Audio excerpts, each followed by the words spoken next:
Selamat pagi teman-teman, salam sehat. Hari ini kita akan belajar bersama Bapak Didik Syahdianto mengenai PBB.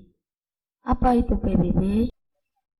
PBB atau peraturan baris berbaris merupakan aktivitas fisik yang menanamkan jiwa patriotisme, nasionalisme untuk mewujudkan perwatakan yang sudah ditentukan. Jadi secara sederhana itu anak-anak. Nah, macamnya apa PBB itu?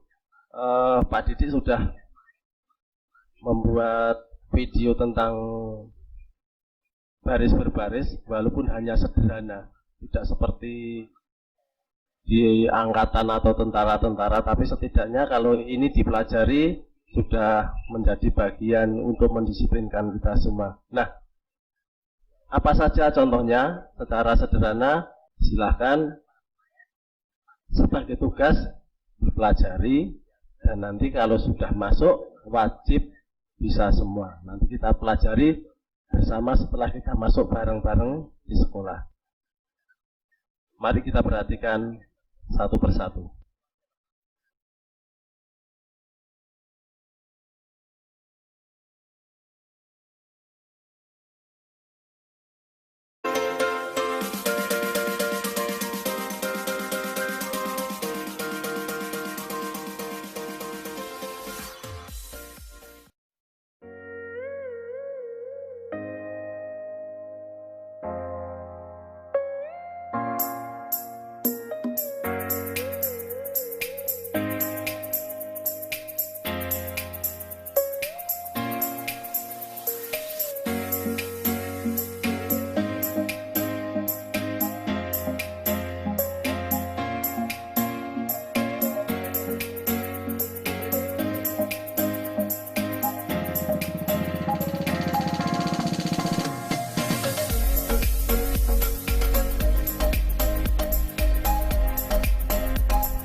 Baik anak-anak, setelah anak-anak melihat tayangan dari video tadi yang menjadi tugas dari Pak Didik, anak-anak wajib mencoba dan harus bisa.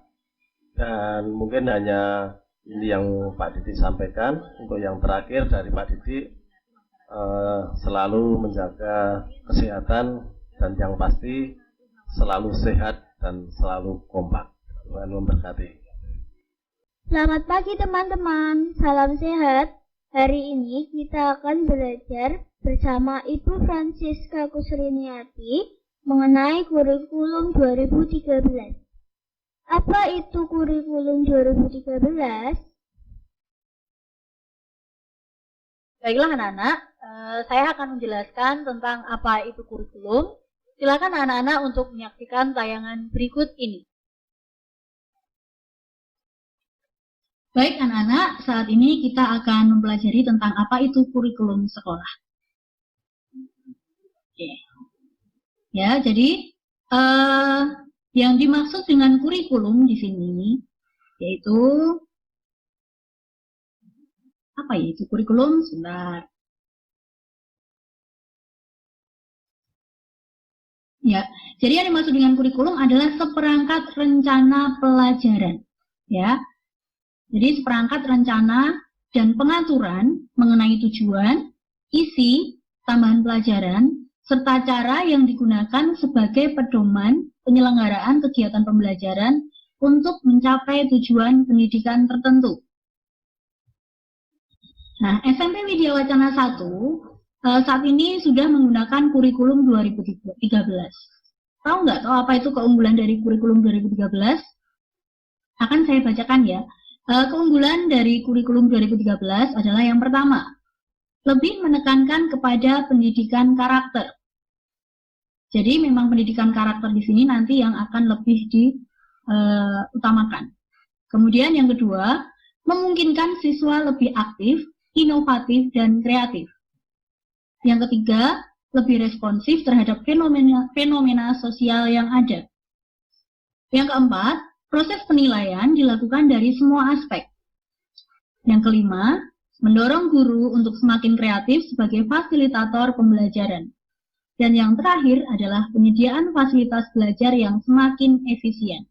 Nah, itu tadi adalah beberapa keunggulan dari kurikulum 2013. Nah, di SMP Widya Wacana 1 Surakarta nanti, pelajaran-pelajaran yang akan kalian terima antara lain adalah ini.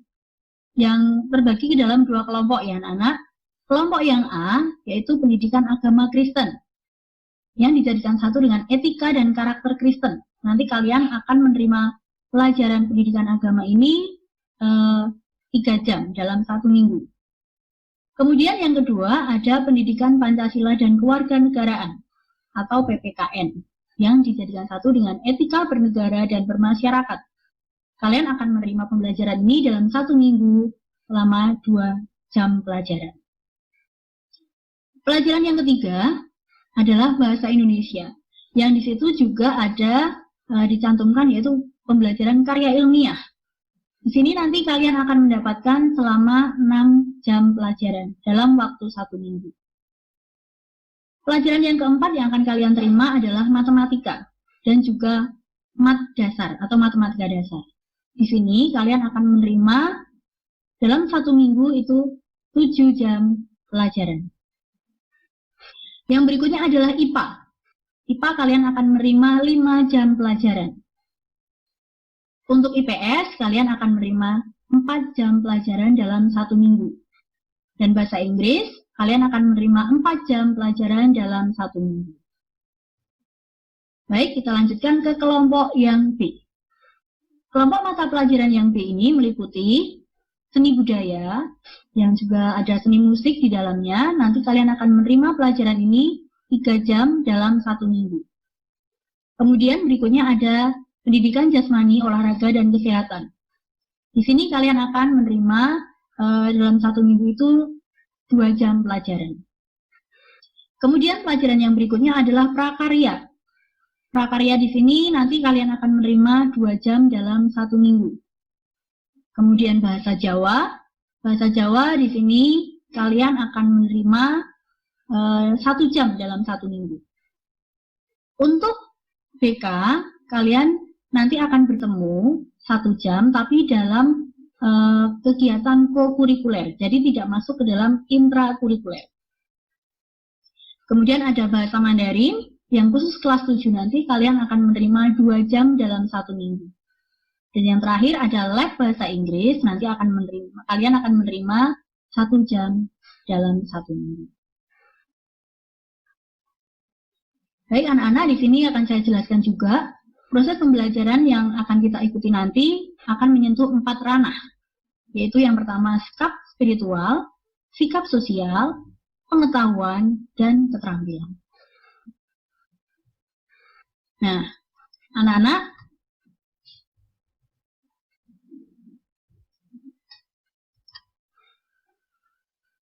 itu tadi adalah beberapa hal yang berhubungan dengan kurikulum.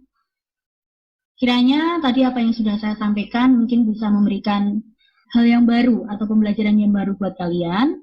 Kemudian saya akan memberikan satu tugas untuk kalian. Jadi kalian hanya tinggal menuliskan saja pelajaran apa saja atau satu pelajaran apa yang paling kalian senangi. Silakan tuliskan di buku kalian dan tuliskan juga alasannya. Gitu ya. Jadi itu tadi materi yang bisa saya berikan. Selamat pagi. Tuhan memberkati. Baiklah anak-anak, itu tadi adalah materi tentang kurikulum sekolah, terutama di SMP Widya Wacana 1 Surakarta. Terima kasih, selamat siang. Tuhan memberkati. Selamat pagi teman-teman, salam sehat. Hari ini kita akan belajar bersama Ibu Agni Kurnia Stefani mengenai cara belajar efektif. Bagaimanakah cara belajar efektif itu? Nah, untuk lebih menjelaskan lagi tentang apa itu cara belajar yang efektif, anak-anak bisa melihat tayangan yang berikut ini.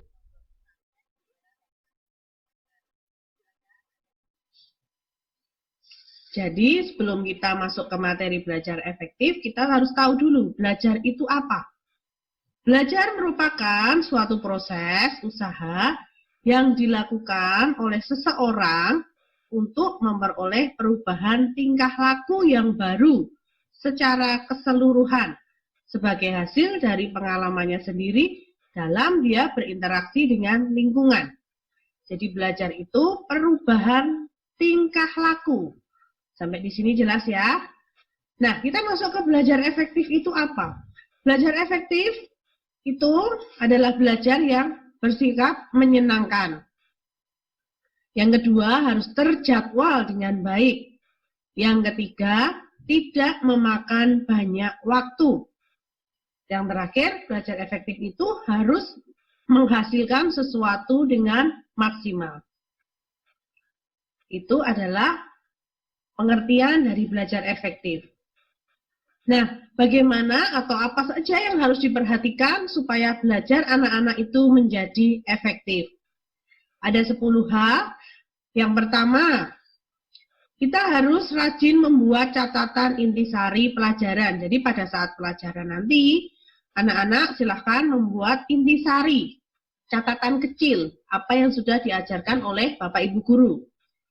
Yang kedua, membuat perencanaan dengan baik. Artinya, anak-anak harus membuat skala prioritas.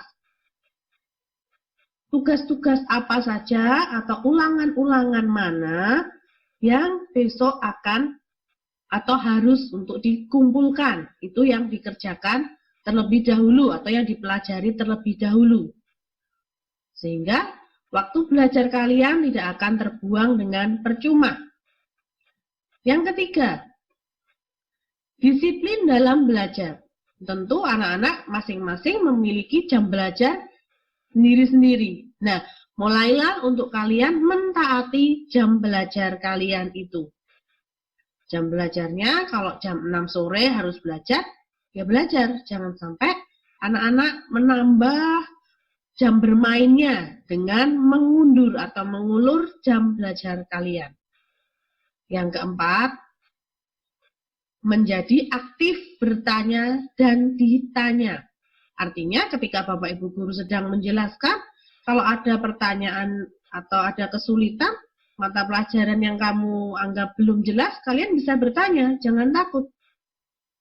Dan kamu juga jangan menutup akses ketika ada temanmu yang belum paham dan bertanya kepadamu. Karena semakin kamu sering ditanya oleh temanmu, maka kamu pun pasti akan banyak sekali ilmu yang akan kamu peroleh. Karena kamu secara tidak langsung akan mengingat pelajaran yang sudah disampaikan oleh Bapak Ibu Guru.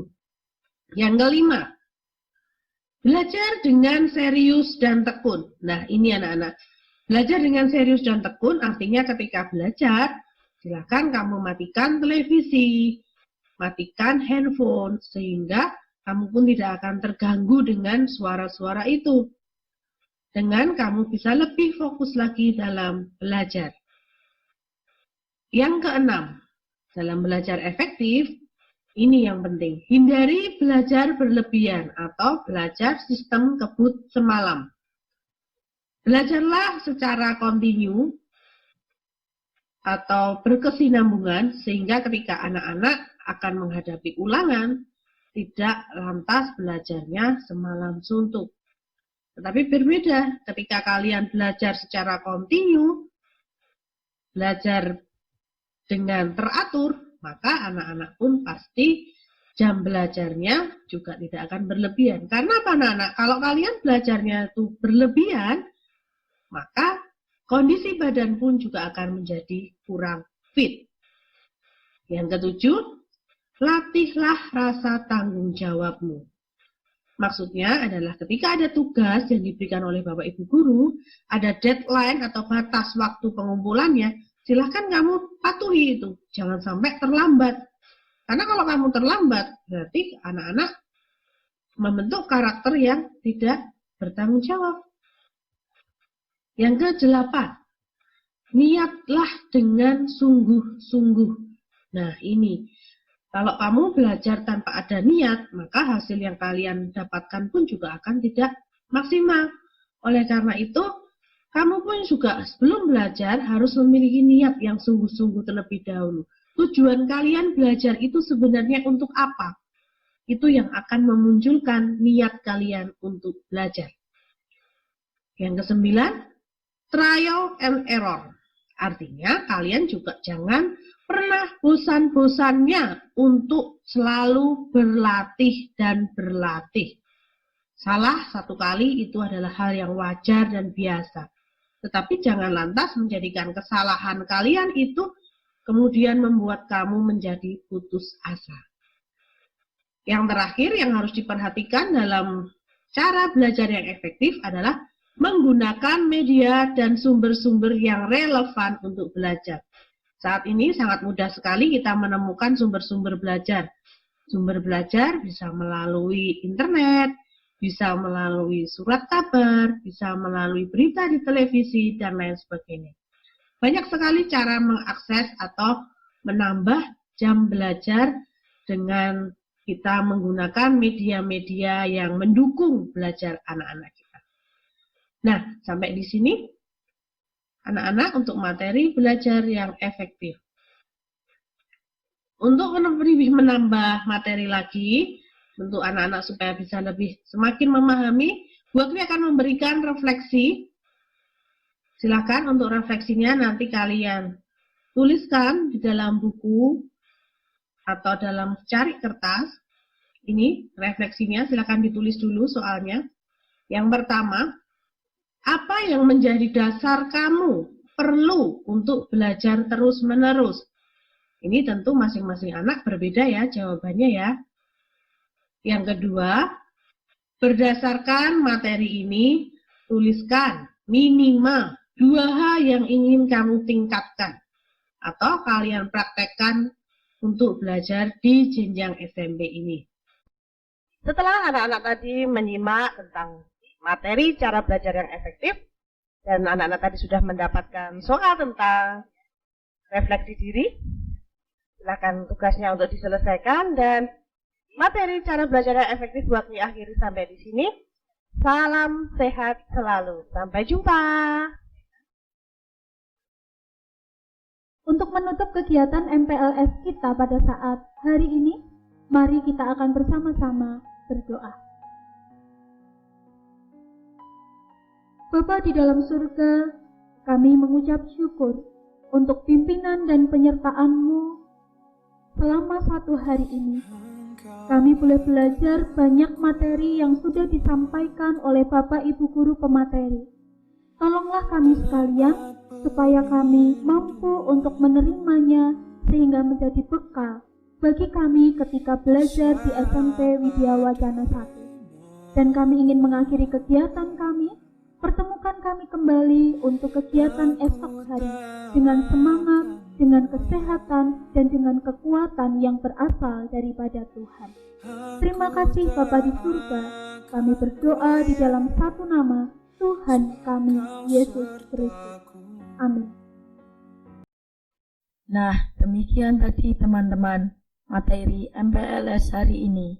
Sampai jumpa lagi pada materi selanjutnya. Salam sehat.